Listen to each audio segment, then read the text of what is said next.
தேர்தலின் பொழுது அறிவித்தபடி டாஸ்மாக் கடைகள் மூடப்பட்டதற்கு முதல்வர் ஜெயலலிதாவுக்கு தமிழிசை பாராட்டு தெரிவித்தார்.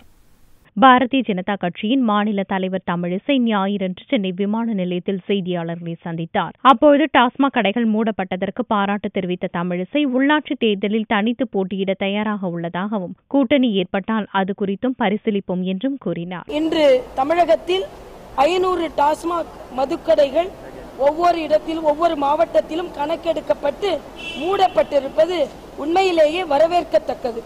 ஏனென்றால் மரியாதைக்குரிய முதலமைச்சர் அவர்கள் 500 கடைகள் முதலில் மூடப்படும் என்றும் மற்ற கடைகள் படிப்படியாக மூடப்படும் என்றும் சொல்லியிருக்கிறார்கள். விரைந்து 500 கடைகளை மூடுவதற்கு நடவடிக்கை எடுத்ததற்கு பாராட்டுகள். அதே போல மற்ற கடைகளும் மூடப்பட வேண்டும். ஏனென்றால் தேர்தல் அறிக்கையில் சொன்னதை மிக விரைவில் நிறைவேற்ற ஆரம்பித்திருப்பது, குறிப்பாக டாஸ்மாக் கடையை பொறுத்த மட்டில் ஆரம்பித்திருப்பது வரவேற்கத்தக்கது.